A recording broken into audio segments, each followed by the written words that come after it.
bicara puas atau tidak puas. Tapi debat ini adalah edukasi kepada publik agar publik punya preferensi untuk memilih. Maka ketika ada statement datanya tidak benar, maka saya tunjukkan data yang saya kepingin dalam konteks debat, data saya dibantah.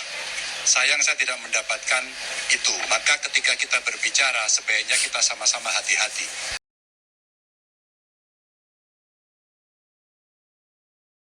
Assalamualaikum pemirsa. Anda adalah pahlawan demokrasi yang mengawal pemilu. Informasi ini selayaknya disimak sampai akhir agar mendapat penjernihan dan bebas dari hoax. Namun sebelumnya kami harap Anda berkenan mengklik subscribe. Semoga keluarga Anda sekeluarga mendapat limpahan rezeki yang bermanfaat untuk keluarga Anda. Terima kasih. Saya orang yang fair, kalau tidak tahu saya minta silakan dikoreksi. Tapi kalau saya punya data ini dan Anda tidak mampu mengatakan, maka Anda harus mengakui bahwa saya yang benar. Kecuali Anda punya cara yang lain yang sudah saya berikan kesempatan. Silahkan kali ini boleh dibantu, saya yang tidak ada yang membantu. Maka publik, masyarakat mesti diberikan edukasi berbasis pada data sehingga mereka akan mengerti. Itu benar, ini salah, ini omdo, dan ini benar. Ada yang lain? Debatnya itu hari ini, kenapa mesti besok? Kalau memang tidak siap, jangan berdebat. Kalau mau siap, ya persiapkanlah dengan baik debat itu. Maka kalau kemudian kita waktunya terbatas, itulah ujian yang paling bagus. Maka kalau Anda tidak perform, jangan menantang pada ruang lain. Ruang lain nanti ada ruang sendiri. Karena Anda akan berbicara dengan yang lain. Sebagai Menteri Pertahanan umpama, beliau akan berdebat nanti dengan DPR. Ya, dan publik akan melihat, tapi dengan saya sudah cukup ada di sini.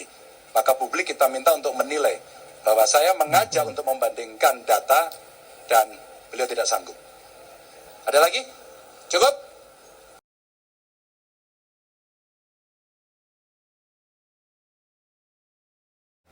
Ini bukan persoalan pribadi, ini adalah soal keselamatan dan keamanan bangsa. Karena itulah kita sampaikan fakta-fakta mengapa kita harus melakukan perubahan. Dan ketika di situ kita tunjukkan apa saja yang selama ini menjadi masalah. Justru karena itulah kita akan melakukan koreksi. Kita ingin menghadirkan kepemimpinan yang menjunjung tinggi etika. Kepemimpinan yang mengutip kata-kata Panglima Jenderal Sudirman, hendaknya perjuangan kita harus didasarkan pada kesucian. Karena itu jangan lakukan kompromi dalam urusan etika. Karena ketika memimpin sebuah mekanisme pertahanan, angkatan perang, maka etika itu menjadi nomor satu. Itulah sebabnya mengapa kami betul-betul memastikan ini harus dijunjung tinggi. Dan kami menyampaikan bahwa ada persoalan selama ini.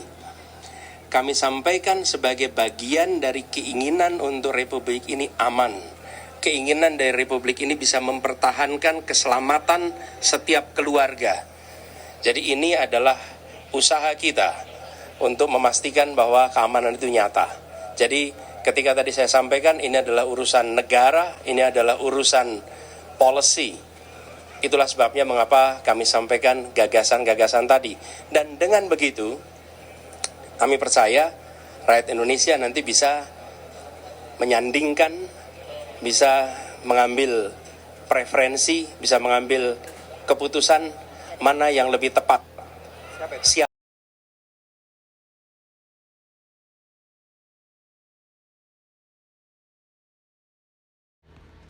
Siapa yang lebih tepat untuk dititipkan keselamatan, keamanan bagi bangsa kita.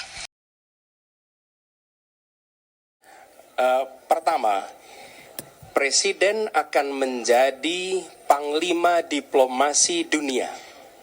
Dan itu artinya berada di forum-forum global, menyampaikan pesan Indonesia untuk dunia.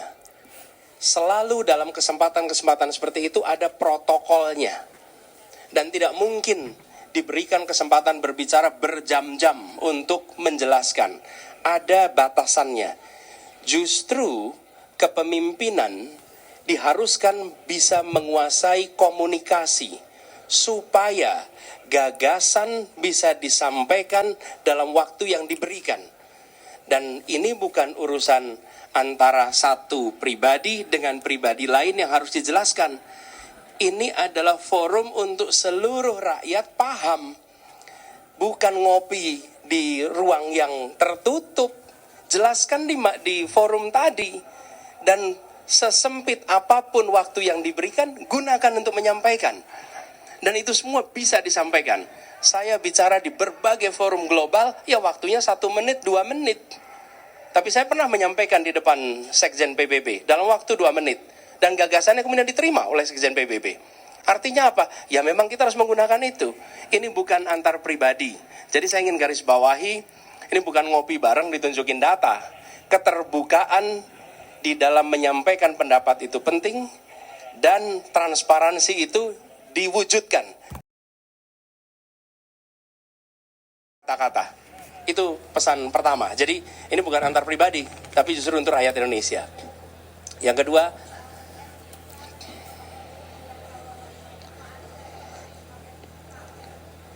pertanyaan kami adalah bagaimana standar etika dan kepemimpinan di bidang pertahanan. Seperti saya katakan tadi, semakin kompleks organisasi, semakin harus menjunjung tinggi nilai. Sampaikan jawabannya. Jangan mempertanyakan tentang siapa penanyanya, siapa saja bisa tanya. Dan ketika wartawan tanya, saya tidak boleh bilang sama wartawan, oh Anda tidak boleh bertanya itu. Boleh, siapa saja boleh bertanya. Dan itulah tugas seorang calon presiden, siap ditanya apa saja oleh siapa saja. Dan prinsip itu yang harusnya dipegang. Menurut saya, kita harus fokus pada jawabannya apa, standar etikanya di mana. Apakah kita merujuk kepada Panglima Besar Jenderal Sudirman yang menjunjung tinggi nilai, menjunjung tinggi etika, sehingga dihormati sampai dengan hari ini. Lalu yang terakhir, sesudah selesai saya mencari, tapi sudah tidak ada, jadi tidak tahu kemana harus salaman. Dalam materi yang tadi disampaikan di perdebatan, silakan nanti para pengamat memberikan komentar atas apa yang kami sampaikan di dalam diskusi saat debat tadi. Jadi itu sudah dikatakan, silakan nanti dilakukan penilaian. Tapi yang saya ingin sampaikan dalam kesempatan ini juga, bahwa Indonesia harus kembali hadir di kancah dunia. Indonesia tidak boleh lagi sekedar jadi penonton. Dan kepemimpinan ke depan adalah kepemimpinan yang membuat nilai Indonesia, karya Indonesia, gagasan Indonesia mewarnai dunia. Supaya kita bisa membangun Indonesia lebih baik. Dengan kerjasama internasional, kita ingin kita jadi tuan rumah di negeri sendiri. Jangan sampai buruh-buruh asing justru mendominasi lalu kita kalah. Tuan rumah di negeri sendiri. Di sisi lain, kita hadir di kancah internasional menjadi tamu yang mempesona. Jadi tuan rumah di negeri sendiri, tamu yang mempesona dan dihormati di kancah internasional. Pesan ini harus disampaikan. Dan ini juga yang menjadi gagasan kita di era global. Indonesia, negara nomor 4 terbesar di dunia, bukan semata-mata sebagai penonton. Nanti silahkan para pengamat membaca ulang apa yang tadi dibahas, membaca ulang apa yang tadi disampaikan sebagai counter. Nanti publik akan bisa menilai, tapi bagian kami adalah memastikan pesan itu sampai, supaya kita semua pada saatnya akan bangga. Kita bangga sebagai warga Indonesia, karena warga Indonesia dihormati di tingkat dunia. Itu.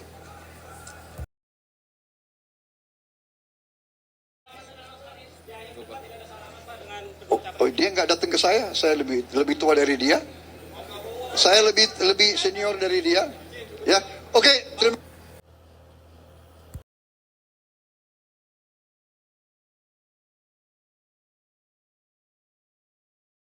Letnan Jenderal TNI Prabowo Subianto diakhiri masa dinasnya dalam Angkatan Bersenjata Republik Indonesia.